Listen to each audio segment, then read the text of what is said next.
Selamat pagi Bapak Ibu sekalian. Wow, semangat pagi hari ini, amin. Amin. Bapak Ibu, ini pertama kalinya saya melayani di gereja ini, sekaligus pertama kalinya saya datang ke Jambi. Ya, kalau Pelita tidak undang saya, mungkin seumur hidup saya nggak pernah ke Jambi. Ya, puji Tuhan, ya saya berjumpa dengan Bapak Ibu Saudara. Sekali lagi nama saya Joshua Iwan Wahyudi. Ya, banyak orang bingung, Pak, namanya kok semua nama digabung ya, ada Joshua, ada Iwan, ada Wahyu, ada Yudi, semua jadi satu. Suka lupa ya kalau ketemu atau lihat gitu, ini siapa kemarin ya. Nah Bapak Ibu, supaya Anda cepat ingat, panggil saya namanya Iwan saja ya. Iwan artinya inilah pria menawan ya. Supaya cepet ingat, ini yang kemarin Pak Iwan gitu ya. Saya sebenarnya datang dengan istri dan anak saya, tapi anak saya belum bangun pagi ini ya, jadi istri saya mesti nemenin anak saya, masih ada di pastori ya. Nanti ibadah kedua dan ketiga kemarin juga sudah ikut. Nah Bapak Ibu, hari ini khotbah saya sesuai dengan tema yang juga sedang Anda bahas bersama ya, umat pilihan Tuhan. Tentunya pilihan Tuhan ya, bukan pilihan yang lain ya. Nah tapi judul khotbah saya hari ini adalah dipilih sejak semula. Boleh dimunculkan slide saya? Ya, dipilih sejak semula. Bapak Ibu, Anda harus tahu kata dipilih itu penting sekali. Ya, namanya dipilih artinya haknya itu bukan di kita, tapi haknya itu di yang memilih. Ya, contoh. Ya, untuk kebaktian hari ini sudah dipilih WL-nya yang tadi itu ya, namanya siapa? Lini. Iya, misalkan ya, Kak Lini gitu ya, sudah dipilih. Walaupun ada di antara Anda yang misalkan gitu ya, duduk gitu ya, suara saya mah lebih bagus dari dia. Ya, saya bisa nyanyi, nadanya itu 5 tingkat. Widih, 1 tingkat aja udah susah ya. 1 tingkat itu dari do ke do yang di atas gitu ya. Kalau 5 tingkat berarti do lagi yang di atasnya, do lagi yang di atasnya, do lagi yang di atasnya, sampai kaca aja pecah gitu ya. Wah gitu ya. Wah hebat sekali. Tapi kenapa saya nggak jadi WL? Karena Anda nggak dipilih. Nah, jadi namanya dipilih itu kekuatannya ada pada tangan yang memilih, bukan yang dipilih. Nah, tapi Bapak Ibu, Tuhan memilih Anda. Nah, Anda bisa duduk di ruangan ini, ya pada hari ini, jam ini, saat ini dipilih untuk mendengarkan firman Tuhan loh. Tuhan memilih Anda. Ya kok bukan yang lain? Karena itu haknya Tuhan untuk memilih. Nah bedanya Tuhan dan manusia begini Bapak Ibu. Kalau manusia milih, sukanya milih yang menguntungkan buat dia, benar nggak? Ya, coba Anda yang menikah, yang sudah menikah ya, coba hitungan ketiga tatap wajah pasangannya, 1, 2, 3. Kok nggak mau sih ya? Dulu waktu pacaran kayaknya diplototin terus ya. Pacarnya nggak ngapa-ngapain dilihatin terus. Memang suka gitu Bapak Ibu ya. Kalau masih pacaran malu-maluin ya. Kalau sudah menikah malu banget. Mau ngapain malu. Padahal dulu waktu pacaran kayaknya malu-maluin gitu ya. Wah dilihatin terus, sekarang nggak mau Bapak Ibu. Kenapa? Gini. Waktu kita milih pasangan yang mau kita nikahi, pasti kita milihnya yang menurut kita itu yang terbaik, yang nanti buat saya akan dilengkapi, saya akan dapat begini. Wah, makanya kadang-kadang ada orang ya, orang tua menitip pesan kepada anaknya kan gitu ya. Cari pacar atau cari pasangan yang dinikahi, tolong cari yang kaya. Gitu ya, salah satu nasihatnya ya. Cari yang kaya. Ya, kalau bisa anak tunggal terus orang tuanya umurnya udah 80. Ya, hartanya yang banyak jadi tinggal dikit lagi diwarisin ke anaknya gitu ya. Wah, itu kenapa? Memilih menurut keuntungan dia. Tapi kalau Tuhan kebalik. Ya. Manusia milihnya kan pasti dilihat mana yang baik, mana yang bagus, mana yang hebat. Wah, kita pilih. Tuhan kebalik.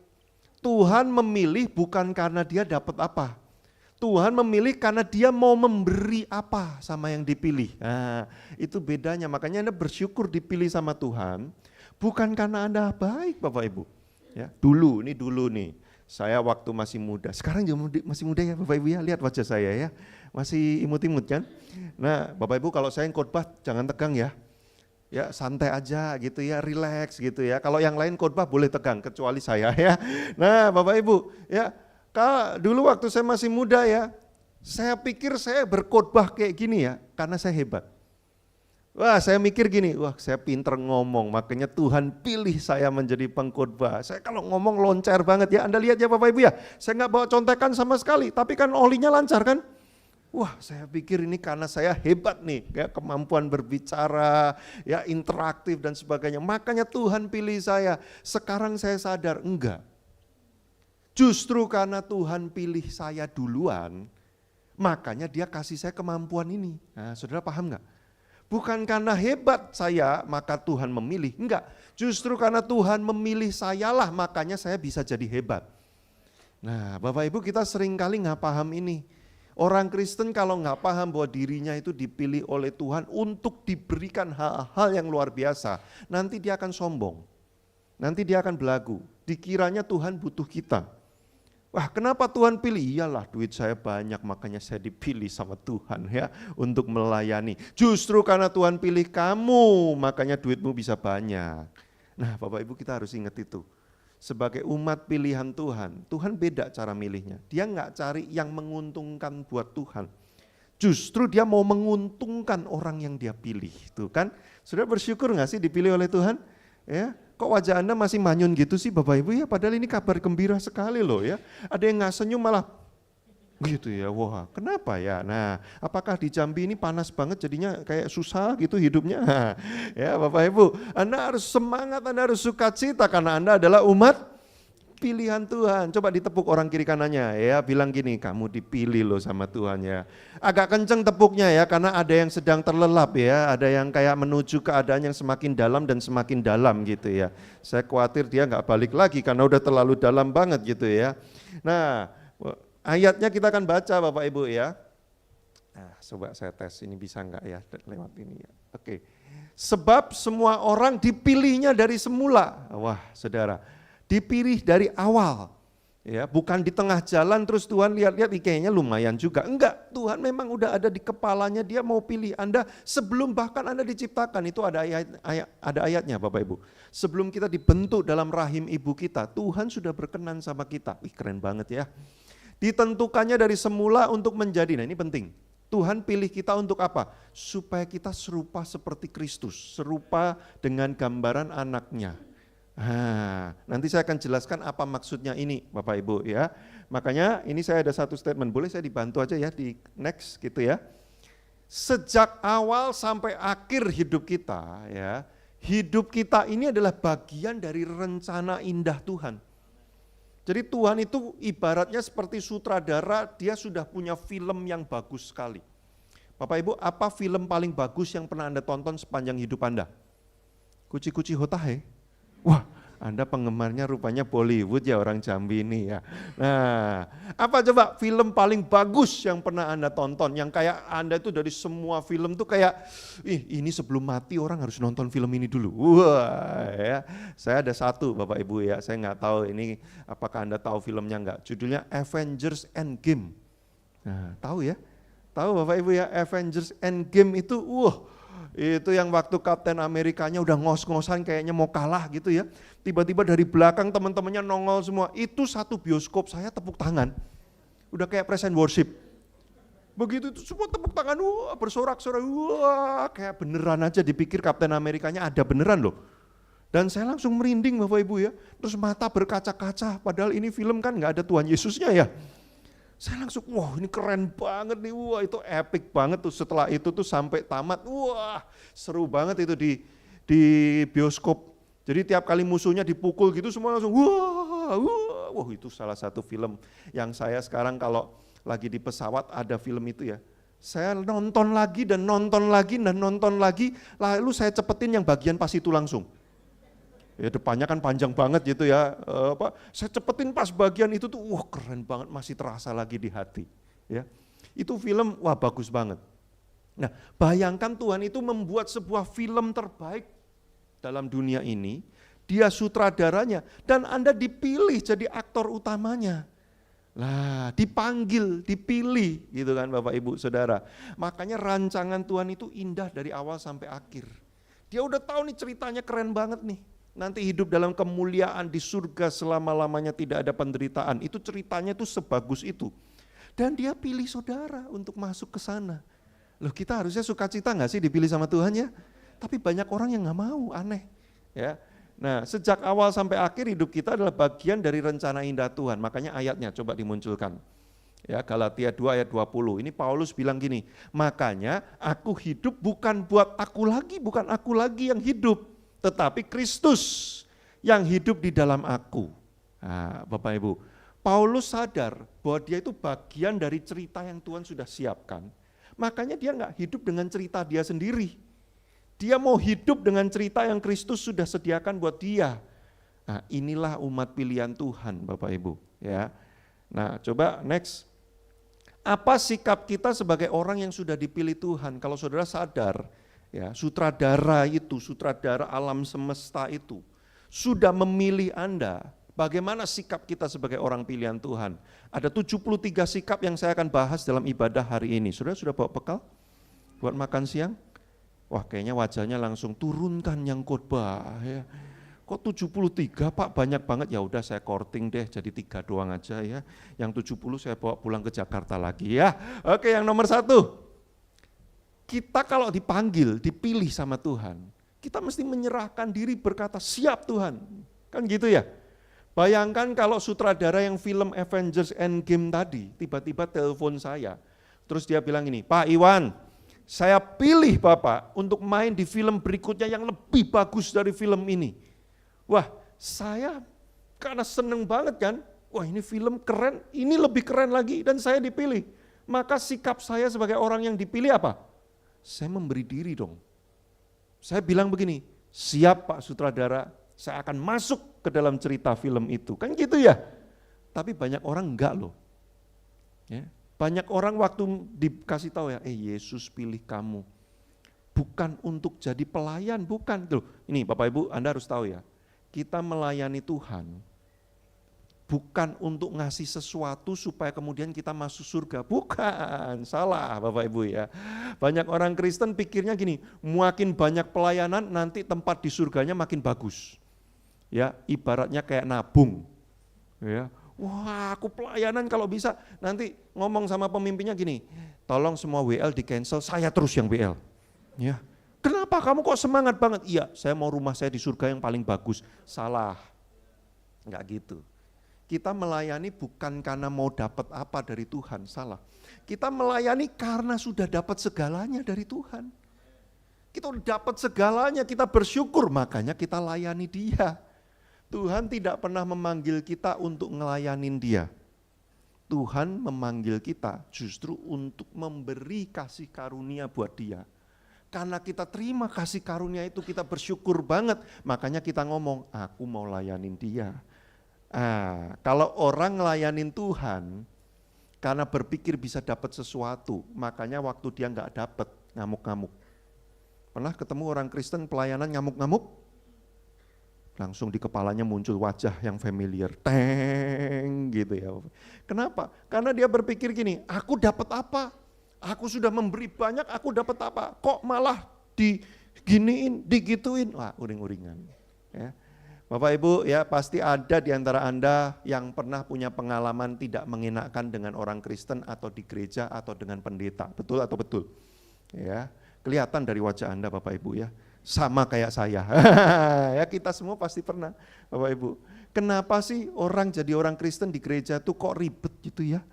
Pernah nggak sih Anda, nih saya sering nih dapat cerita terutama dari orang-orang yang usianya tuh seusia orang tua saya. Ya, mereka sering bilang gini, aduh kalau di gereja tuh ribet, kerjaannya ribut terus ya. Mau Natal ribut, siapa yang bawa snack ribut. Ya, nanti kostumnya mau batik, hijau, merah, kuning kayak lampu stopan ribut. Ya, nanti mau ini ribut terus di gereja tuh capek. Mendingan di tempat lain aja tuh ya, nggak ada ribut-ribut kayak gitu, semua tenang ya, enak. Aduh di gereja tuh ribet banget. Bapak Ibu, kenapa sih kok bisa kayak gitu? Karena orang pengen terlibat, pengen pelayanan, di kepalanya tuh ada yang mau didapatkan. Makanya kalau dia nggak dapat ribet. Ya. Bawa makanan bukan pengen memberi, tapi pengen pamer, nih loh makananku paling enak sedunia. Ya, yang lain nggak dimakan, cuman makananku yang dimakan. Wah, karena pengen gitu, makanya ribet. Coba kalau dengan hati bersyukur, Tuhan udah selamatin saya loh. Saya mau ngasih makanan kali ini. Mau nggak dimakan, ya nggak apa-apa namanya udah dikasih. Loh ini Bapak Ibu gini ya. Nih ya, saya kasih contoh ya. Yang namanya memberi, melayani itu gini. Ini saya punya sesuatu dalam diri saya ya, Tuhan berikan. Bukan saya yang punya loh, Tuhan kasih di dalam diri saya. Terus saya mau pakai ini buat melayani. Saya berikan untuk melayani. Nih Pak ya, saya melayani. Yang namanya melayani itu gini, dilepas. Itu mau diminum, mau dibuang, mau diinjek-injek, mau dipakai buat apapun, udah lepas. Udah gak ada urusannya sama saya. Makanya gak uring-uringan. Tapi banyak orang Kristen apa yang dilakukan? Nih saya mau melayani ya Pak ya. Ya Pak, pakai aja Pak. Loh pakai aja Pak. Ya saya udah mau melayani nih, pakai aja dong Pak. Ih Bapak kok diem aja sih? Ih kayaknya gak seneng nih, udahlah saya ambil lagi aja. Gimana orang kita pegangin terus. Ya, masih merasa ini milik kita padahal udah dikasih. Maaf ya, saya agak gak enak khotbahnya ya. Saya gak nyindir loh, saya nabrak loh. Bapak Ibu gini. Ini saya nggak nyiapin khotbah, saya kalau khotbah tuh gini, cuma nyiapin slide, tapi kembangannya saya nggak nyiapin, biar Roh Kudus aja tuntunnya kemana. Kemarin saya hari Sabtu nggak ngomong ini sama sekali, enggak. Karena yang hari Sabtu dipilihnya untuk pesan yang lain. Nah yang Minggu pagi ini mungkin untuk pesan ini. Nah Bapak Ibu gini loh, ya, namanya orang melayani itu kayak Kristus. Dia mati di atas kayu salib, dia tahu bakal ada yang menolak, padahal dia udah capek-capek, udah setengah mati, bakal ada yang menolak. Tapi namanya dia mengasihi, ya dia lakukan aja, gak ada urusannya. Makanya mengasihi, kasih dalam bahasa Indonesia tuh bagus banget ya. Kata-katanya kasih, namanya kasih itu apa Bapak Ibu? Yang ngasih. Kalau udah dikasih, udah bukan milik kita lagi. Mau diapa-apain pun terserah. Bapak Ibu maaf banget, maaf. Kalau kita memberikan persembahan buat di gereja, ini bukan gereja saya loh ya, saya nggak terima duit apapun loh dari gereja ini ya, karena persembahan Anda ya, Bapak Ibu ya, jangan dipikir ini kayaknya dapat pesan ya, ada pesan sponsor ya dari pemimpin ya, kagak, enak aja ya. Anda udah kasih. Wah ternyata sama pendetanya dipakai buat beli mobil mewah, ya jam tangan mewah dan sebagainya. Sesimpel gini aja, kalau Anda udah nggak mau ngasih lagi, pindah ke tempat lain ngasihnya, ya udah pindahin aja. Tapi nggak usah gini loh, wah ini terkutuk, kayak seolah-olah itu masih milikmu. Padahal itu udah bukan milikmu, kamu kan sudah memberikan. Nah saya juga gitu Bapak Ibu. Saya tuh sekarang kalau memberi persembahan, loh saya juga ngasih persembahan Bapak Ibu ya. Karena saya ini bukan gembala full time, bukan. Saya pekerjaan saya kan trainer tadi ya.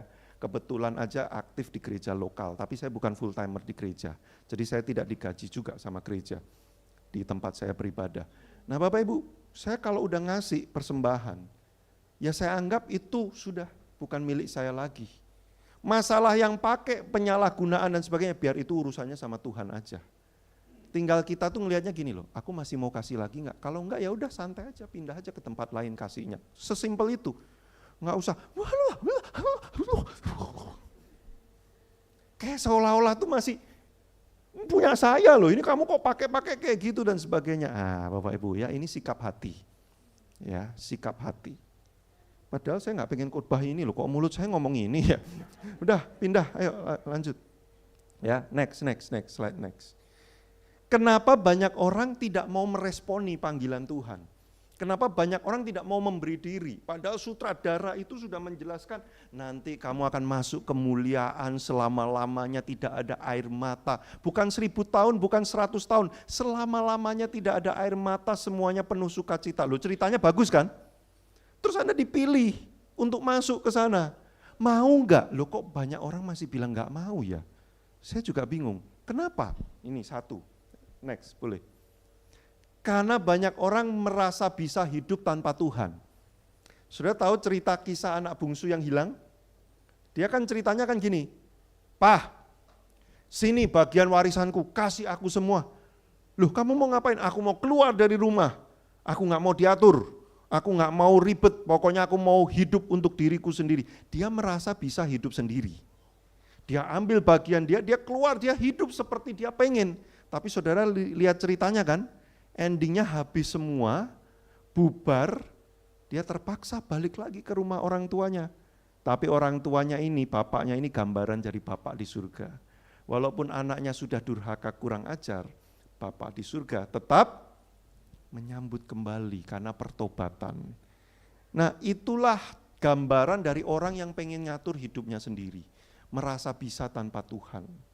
Nah, itu menyebabkan kenapa orang nggak mau menjawab iya kepada panggilan Tuhan. Kedua, munculkan.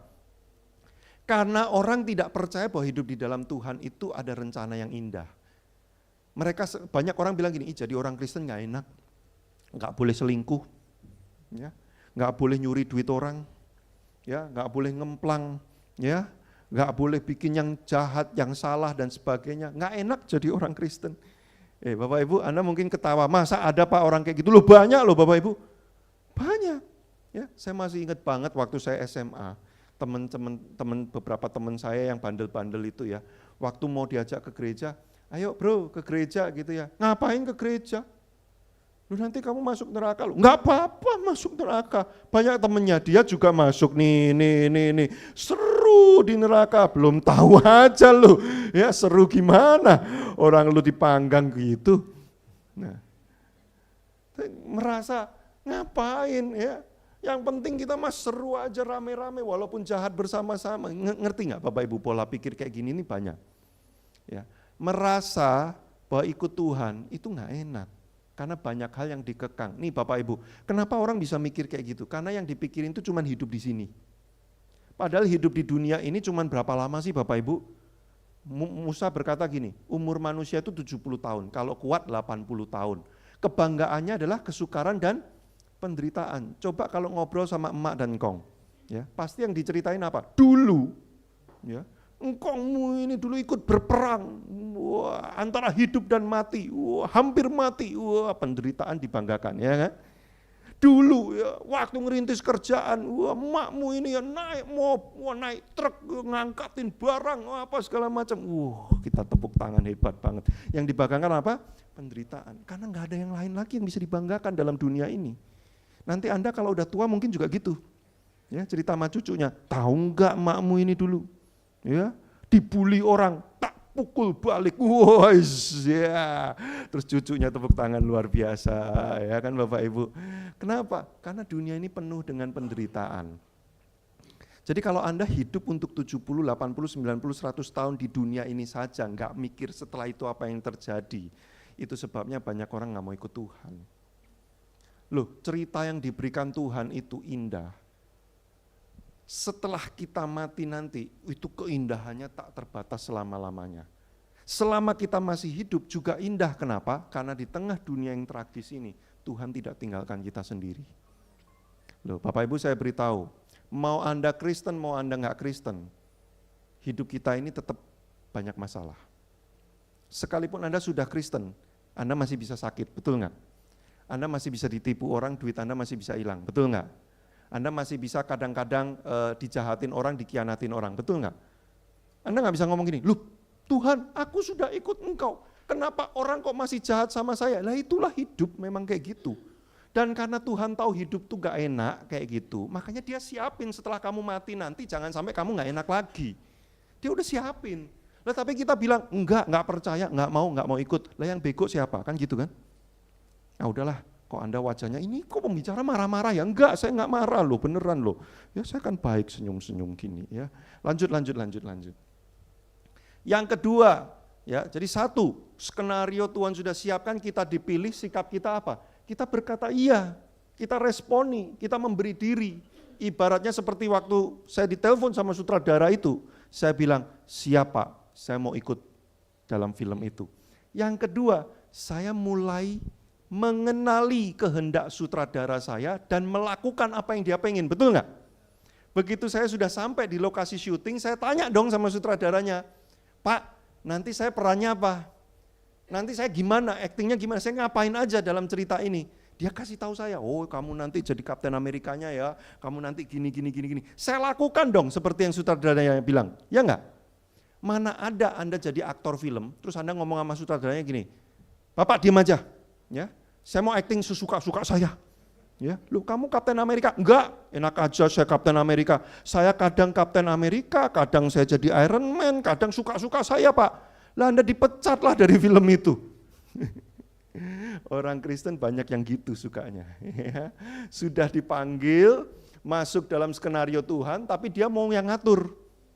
Ya Tuhan nanti tolong gini ya, kalau nggak gini aku nggak mau nih jadi orang Kristen. Jahile, kayak Tuhan yang butuh dia aja padahal dia yang butuh Tuhan. Ya kan? Nah Bapak Ibu, kita sikap orang pilihan tuh gimana? Mengenali kehendak Tuhan. Tuhan maunya apa dalam hidup saya? Saya mau lakukan. Makanya Bapak Ibu Paulus berkali-kali dalam surat-suratnya, dia sering ngomong sama jemaat yang dia kirimin surat. Dia bilang gini, aku berdoa sungguh-sungguh supaya kamu mengenal kehendak Allah dalam hidupmu. Supaya kamu ini tahu.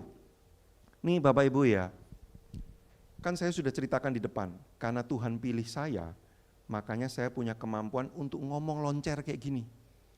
Nah begitu saya sadar, ini kemampuan dari Tuhan nih. Saya harus tanya sama Tuhan, Tuhan kenapa saya diberi kemampuan loncer begini? Untuk cerita apa dan peran apa? Saya mau lakukan kehendak Allah. Tuhan kasih tahu saya, supaya kamu pergi ke berbagai tempat dan ketemu banyak orang untuk memberitakan pesan kebenaran firman. Saya pakai kemampuan ini untuk kerjaan saya enggak? Saya pakai. Saya dapat duit enggak dari kemampuan saya ngomong begini? Dapat, tapi yang paling utama saya tidak boleh lupa bahwa ini kemampuan dipakai untuk memberitakan pesan firman Tuhan. Itu sebabnya apapun yang terjadi, saya nggak akan pernah berhenti berkhotbah atau menceritakan kebaikan Tuhan. Karena saya tahu Tuhan beri kemampuan ini untuk itu. Nah Bapak Ibu, ini contoh lain ya. Kalau tuh gini, tidak semua orang itu akan mendapat kesempatan menjadi orang yang sangat kaya. Ya, tidak semua orang. Ya, jadi orang Kristen jangan suka ngeklaim terus ya. Pindahkan harta orang fasik kepada saya. Wah, nanti kalau semua orang Kristen jadi sangat kaya raya, ricuh dunianya. Ya, itu statistik ilmu pengetahuan udah membuktikan orang yang sangat kaya itu jumlahnya cuma 0,00000 sekian persen dari populasi dunia. Sedikit sekali. Nah artinya gini, kalau sampai kebetulan ada di antara Anda di ruangan ini, yang dipilih untuk bisa punya uang lebih banyak daripada orang lain, Anda harus tanya sama Tuhan gini loh, Tuhan kenapa ya kok saya diberikan ini? Ceritanya apa? Terus saya harus berperan sebagai apa? Saya mesti ngapain Tuhan? Karena itu pasti dipakai untuk kehendak Tuhan. Sudah paham gak maksud saya? Nah Bapak Ibu, ini realita lagi ya. Tidak semua orang itu level ketampanan dan kecantikannya sama kan? Iya kan? Ya. Ada yang sangat cantik, ada yang cantik, ada yang lumayan cantik, dan ada yang relatif cantik. Kan gitu ya Bapak Ibu. Ya. Nah yang sangat cantik, Anda harus berdoa dan tanya loh sama Tuhan. Tuhan engkau kasih aku wajah seperti ini. Ceritaku apa di skenarionya Tuhan, kehendak Tuhan itu apa. Jangan dipakai untuk godain suami orang. Ya. Misalkan lagi pelayanan gitu ya, haleluya. Gitu. Wah. Anda harus tanya, Tuhan apa skenarionya kok Tuhan bisa beri kayak gini? Loh gini loh Bapak Ibu, orang yang sangat cantik dengan orang yang relatif cantik, ini menurut ilmu pengetahuan ya, orang cenderung mau dengerin kata-kata orang yang sangat cantik. Itu manusia tuh kayak gitu.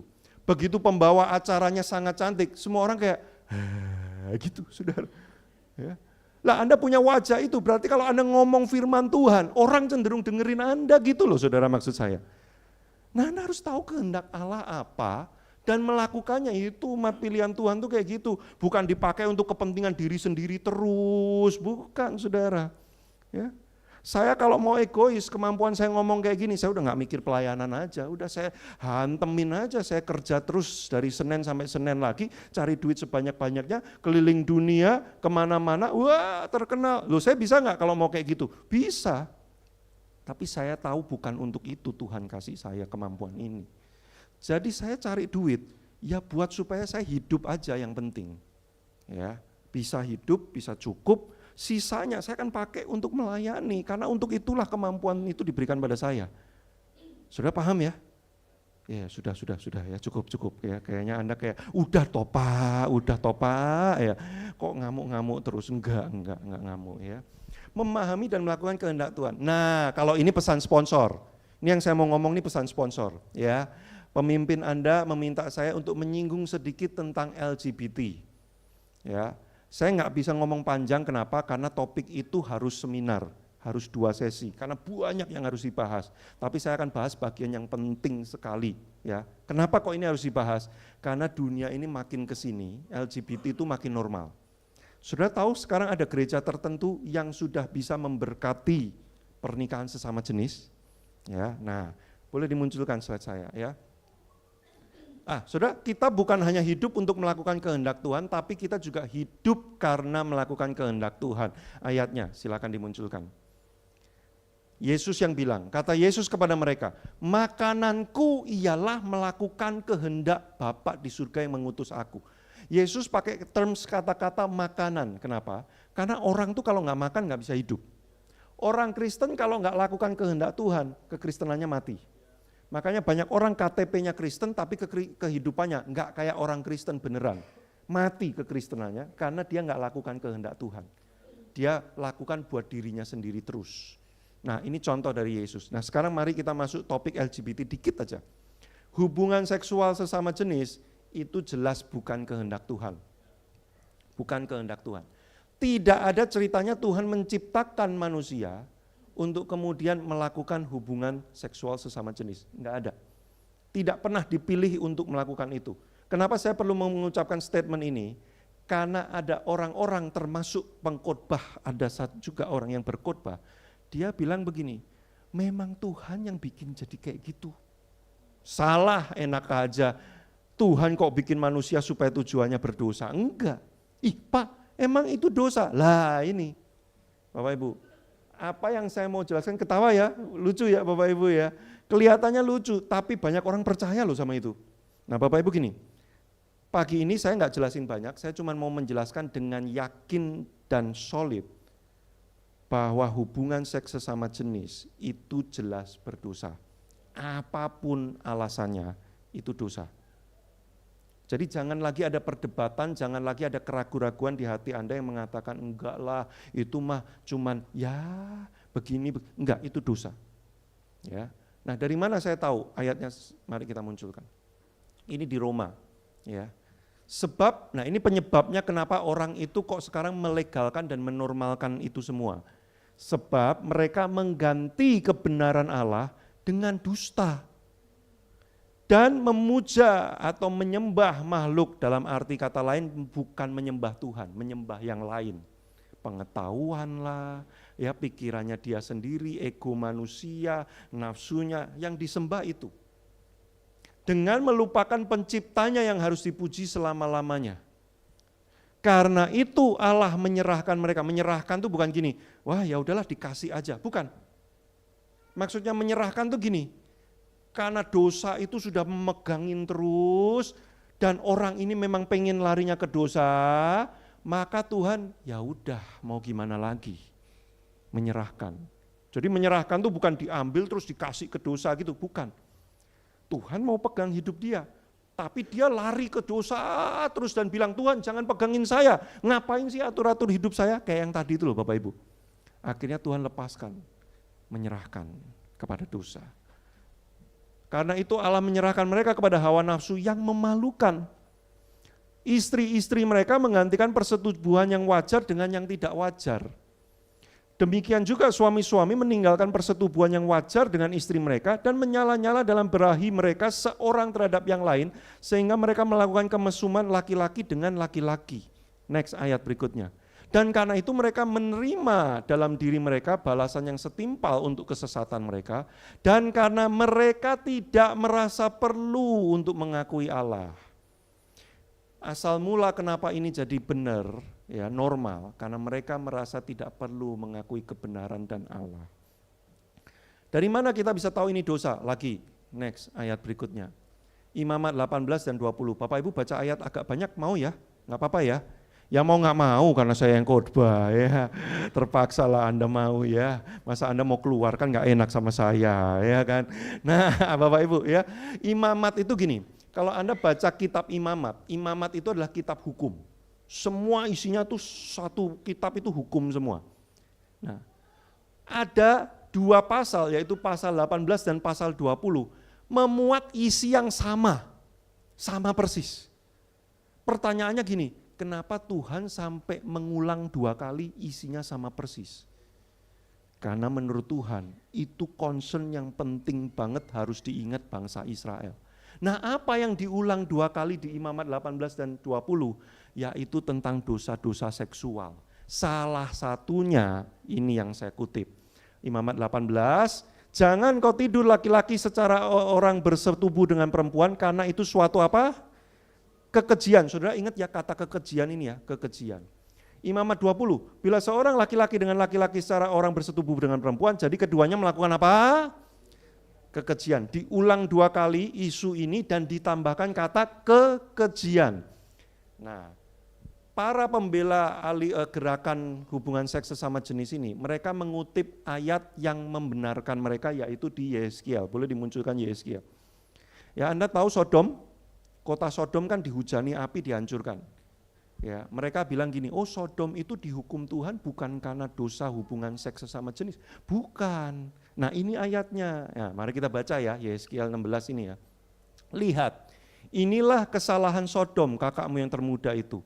Kecongkakan, makan yang berlimpah-limpah dan kesenangan hidup ada padanya dan pada anak-anak perempuannya, tetapi ia tidak menolong orang-orang sengsara dan miskin.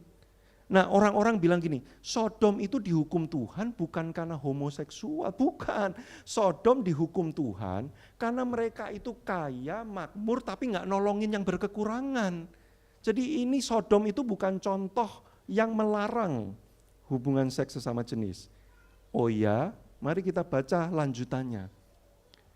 Mereka menjadi tinggi hati itu betul. Udah makmur tapi nggak mau nolong orang lain, tinggi hati. Tapi ada alasan berikutnya, coba baca kalimatnya. Dan melakukan apa? Kekejian. Kalau cuman nggak mau nolong orang, itu belum keji. Itu baru tinggi hati, sombong banget, belagu amat loh. Tapi kalau hubungan seks sesama jenis, itu bukan cuman tinggi hati, itu keji menurut Tuhan. Lagi, ayat berikutnya. Masih ada 300 ayat ya Bapak Ibu, siapkan hati ya, tahan ya. Enggak, tinggal dikit Bapak Ibu, tinggal dikit ya. Saya balik lagi ke Imamat 18 dan 20 tadi. Janganlah kamu berbuat seperti yang diperbuat orang di Mesir. Jadi rupanya orang Mesir tuh juga lakukan yang kayak gitu. Makanya kenapa mereka dihukum Tuhan kasih tulah. Di mana kamu dulu diam, dan jangan kamu berbuat seperti yang diperbuat orang di tanah Kanaan kemana aku membawa kamu. Jadi orang di Kanaan itu juga melakukan hal yang sama.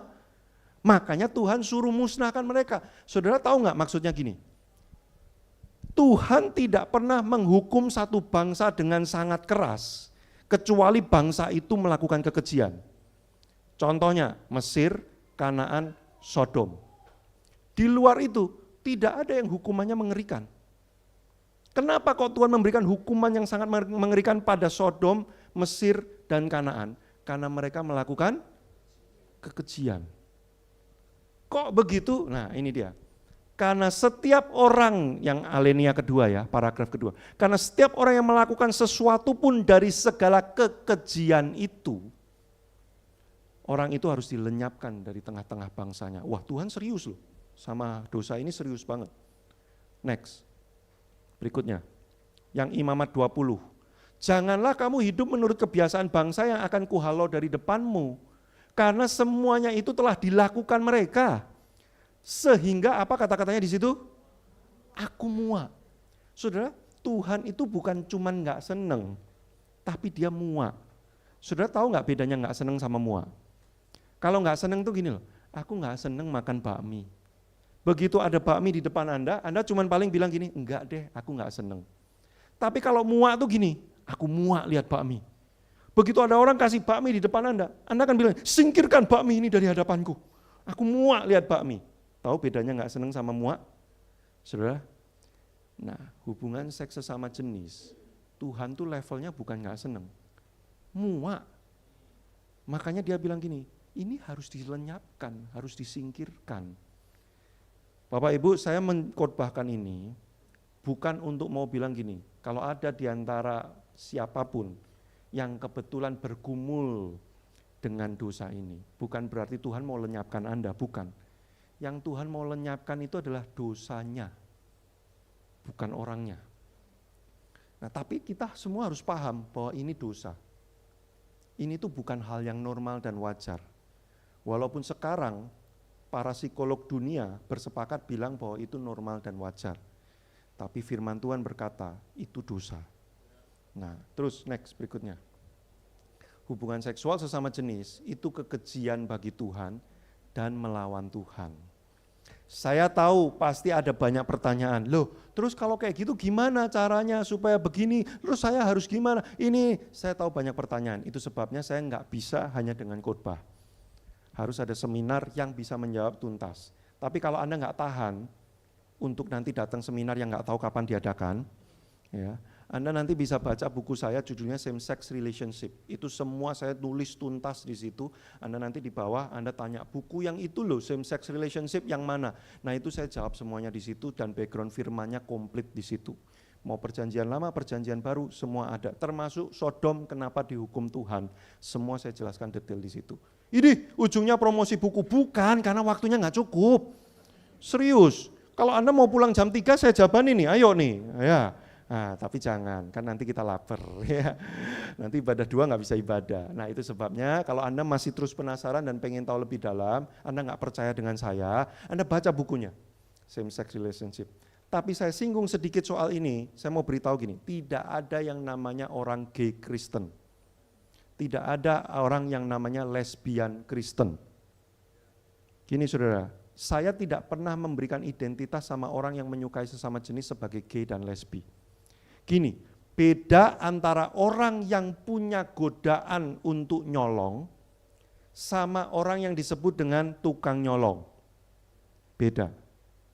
Ya. Kalau saya sudah menyebut orang, dasar kamu tukang nyolong, itu identitas dia. Maka dia memang harus nyolong karena dia tukang nyolong. Gini, hanya karena seseorang punya kecenderungan menyukai sesama jenis, belum tentu dia identitasnya gay dan lesbian. Begitu kita ngomong, dia ternyata gay. Nah, kita udah ngasih label nih, dok memang ini orang akan punya hubungan seksual dengan sesama jenisnya terus. Karena dia gay. Saya nggak pernah sebut itu. Makanya Bapak Ibu, yang saya katakan gini, orang itu punya kecenderungan menyukai sesama jenis. Dia bergumul dengan dosa itu. Kebetulan Anda mungkin nggak punya pergumulan itu, tapi pergumulan Anda di tempat yang lain. Contoh, kalau saya yang menyukai lawan jenis, pergumulan saya apa? Kalau di Jakarta Bapak Ibu ya, aliran fashionnya sekarang minimalis modern. Cewek-cewek itu ya. Wah itu ya. Wush, wush, wush, wush. Mall tertentu ya, kalau Anda pergi ke mall tertentu, wah itu saya mah bahasa Roma jalan terus kuraba-raba, wah bahaya banget saudara ya. Saya bergumul, loh, karena saya masih laki-laki tulen. Jadi kalau ada cewek yang kiomi-kiomi gitu ya, wah terus minim-minim gitu ya, seliweran di depan mata saya bergumul saudara. Saya pegang istri saya erat-erat sambil saya main sama anak saya supaya saya terdistraksi nggak lihat mereka, gitu ya. Lu saya bergumul, ya itu pergumulan saya. Lah mereka yang menyukai sesama jenis, ya bergumul juga di tempat yang berbeda dengan kita. Sama tapi sebenarnya, ya. Apakah kemudian Anda akan menyebut saya dasar mesum gitu? Lah berarti Anda udah ngasih saya identitas, padahal saya di level baru bergumul. Kalau saya itu udah nggak bergumul lagi, udah tiap ada ini, ya khotbah gini sambil, Anda ngomong saya mesum boleh, identitas itu buat saya. Tapi kan saya nggak gitu, saya masih bergumul. Nah teman-teman kita, saudara-saudara kita, mereka juga bergumul. Jangan kasih label gay, lesbi. Mereka bergumul dengan kecenderungan menyukai sesama jenis. Ya, udah ya, cukup ya sampai di sini dulu ya. Kalau enggak kita seminar beneran nih ya. Kalau Anda penasaran, Anda ngomong sama pemimpin Anda, Pak aturin seminar Pak, ya gitu ya. Nah nanti kita akan bikin seminar, 2 sesi ngomongin tentang itu. Anda boleh nanya apapun saya akan jawab, yang bisa saya jawab. Oke lanjut. Nah terakhir, bilang sama kiri kanannya, selesai juga, 1, 2, 3 ya. Bilang selesai juga Pak ya. Oh terakhir Bapak Ibu ya. Kalau Anda sudah tahu Tuhan panggil Anda, 1, Anda bersedia dong, Anda memberi diri dong. Yang kedua, Anda mencoba cari tahu kehendak Tuhan apa dan Anda lakukan. Yang ketiga, sikap umat pilihan Tuhan itu apa? Tuntaskan sampai selesai, sampai akhir. Kalau saya diminta main film yang tadi, sutradara telepon saya, sikap saya, satu, saya memberi diri. Siap Pak Sutradara, saya ikut ceritanya. Kedua, saya nanya sama dia, ceritanya gimana? Saya perannya apa? Saya harus lakukan apa? Dan saya lakukan sebaik-baiknya. Ketiga, saya selesaikan sampai episode terakhir, adegan saya yang terakhir. Jangan sampai udah tinggal sedikit, Pak Sutradara saya mundur ya. Kenapa? Bosen nih. Ya, saya bosen nih lakukan ini, saya mundur ya. Lah, ini udah mau kelar syutingnya kok mundur di tengah jalan, gimana? Nah, Bapak Ibu, sebagai orang Kristen, tuntaskan sampai akhir. Salah satu kata dalam bahasa Indonesia yang saya itu salah satu yang paling sebel, itu adalah kata hampir. Saya hampir dapat duit banyak, tapi enggak dapat. Hampir. Ya. Dulu ya, saya itu hampir nikahin anak konglomerat loh, tapi ya kamu yang saya nikahi jadinya ya. Nyesel gitu, ya enggak sih, tapi hampir waktu itu. Nah, saudara, ada orang-orang yang bilang gini, aku hampir saja masuk surga, tapi enggak. Aku hampir menyelesaikan pertandinganku dengan baik, tapi aku gagal di langkah yang terakhir. Itu tuh tragis. Menyesalkan. Di Alkitab ada contohnya namanya Demas. Demas itu timnya Paulus. Ikut di penjara sama Paulus, pelayanannya lebih dahsyat dari saya. Dia nginjil, dia setengah mati. Tapi menjelang akhir dari hidupnya Paulus nulis surat, dia bilang gini, Demas telah meninggalkan aku karena dia mencintai dunia ini. Sayang banget. Udah setengah mati di penjara, nginjil, kayaknya itu udah bakal keren banget. Di bagian tikungan terakhir, kok dia nyelonong kabur. Bapak Ibu jangan jadi orang Kristen seperti itu. Tuntaskan sampai akhir. Tidak peduli sesulit apa hidup, Bapak Ibu saya beritahu, 70, 80, 90, 100 tahun hidup di dunia ini. Tidak ada artinya kalau engkau bandingkan dengan kekekalan yang selama-lamanya. Sudah 80 tahun kalau dibanding sama 100 tahun, mungkin masih agak sama-sama berat bebannya, betul ya? Tapi kalau 80 tahun dibandingkan dengan 1000 tahun, 80 tahun itu mulai terasa kecil, benar nggak? 80 dibandingkan dengan 100.000 tahun, 80 itu cuma seujung kuku. 80 tahun dibandingkan dengan 1 juta tahun, 80 itu cuma kayak 1 titik. 80 tahun dibandingkan dengan 1 miliar tahun, 80 tahun itu nggak kelihatan. 80 tahun dibandingkan dengan selama-lamanya. 80 tahun itu apa sih? Saya bukan mengecilkan penderitaanmu, saya juga mengalami penderitaan. Sudah lihat saya kurus kan? Hidup di dunia ini tragis saudara, saya mau beritahu. Orang bisa mati mendadak padahal dia orang baik, gak jahatin orang, mati mendadak. Tiba-tiba bisa kanker, tiba-tiba bisa ditipu orang, suaminya bisa tiba-tiba gila, kena colong kuntilanak. Hidup itu tragis, karena Tuhan tahu hidup itu tragis. Dia siapin jalan keluar setelah dari hidup ini, jangan sampai kamu tragis lagi. Enak aja selama-lamanya terus untuk gantiin yang 80 tragis itu loh. Tuhan tahu itu loh. Jadi kalau hari ini menjadi orang Kristen, saudara punya pergumulan dan penderitaan, jangan nyerah.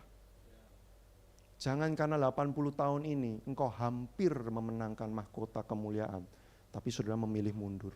Jangan. Saudaraku, saya tutup dengan cerita satu orang namanya Timothy Keller. Hamba Tuhan hebat banget.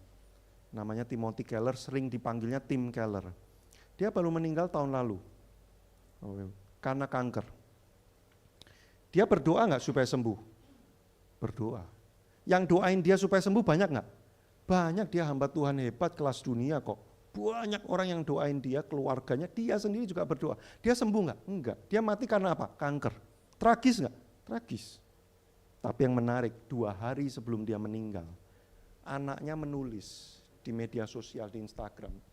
Dia bilang gini, hari ini kami sekeluarga, keluarga inti gitu ya, kumpul. Karena ayah saya sudah semakin lemah. Kami semua kumpul, anak komplit semuanya. Lalu kami berdoa menyembah Tuhan. Di tengah doa itu, ayah saya ngomong gini, ini 2 hari sebelum si Tim Keller meninggal, anaknya yang nulis. Ayah saya ngomong gini, Di tengah doa keluarga itu dia doa. Nah kalimatnya ditulis sama anaknya gini. Tim Keller berdoa, Tuhan aku bersyukur karena banyak orang mengasihi aku dan berdoa buat aku supaya aku sembuh. Aku bersyukur aku punya anak-anak yang cinta Tuhan dan mereka mengasihi aku. Dan mereka juga berdoa supaya aku sembuh. Tapi, wah ini kalimat bikin saya langsung ser gitu ya saudara ya. Dia bilang, tapi aku bersyukur karena Tuhan mengasihi aku. Aku sudah siap untuk pulang. Jemput aku sekarang Tuhan. 2 hari kemudian dia sudah gak ada. Doanya gak dijawab. Tapi karena doa tidak dijawab bukan berarti Tuhan gak sayang. Tapi yang terpenting dari semuanya itu, Tim Keller menyelesaikan hidupnya tuntas. Hanya karena sakit dia tidak tinggalkan Tuhan. Saudara, mungkin suatu saat kau akan dilukai orang, hidupmu susah, kau menderita. Saya tuh sampai doa sama Tuhan gini, Tuhan kalau mau panggil saya, jangan pakai sakit ya. Ini doa saya, mungkin doa banyak dari antara kita ya. Kalau mau Tuhan panggil, jangan pakai sakit lah Tuhan. Ya di tengah tidur selep langsung gitu aja berangkat. Kan enak ya Bapak Ibu ya. Saya punya beberapa kenalan tuh gitu. Lagi nonton TV ketiduran, selep besoknya udah gak ada. Gak sakit sama sekali. Saya doa sama Tuhan, Tuhan kalau bisa kayak gitu ya. Karena saya juga punya beberapa teman yang sakit dulu, pasangin infus, apa selang, apa. Saya lihat, oh Tuhan gak enak banget ya. Jangan sampai saya kayak gitu. Tapi saya kemudian ngomong, tapi kalau sampai saya kayak gitu, Tuhan tolong saya supaya saya tidak mengucapkan kata apapun yang melawan Tuhan dan menyelesaikan iman saya sampai akhir. Saudara, sikap umat pilihan Tuhan. Sekali Yesus, tetap Yesus. Tuntaskan sampai akhir, walaupun dunia ini banyak masalah dan susah. Cuman 80 tahun, tahanin aja. Setiap kali Anda mau menyerah, bilang gini, tahanin aja, dikit lagi. Umur saudara berapa sih?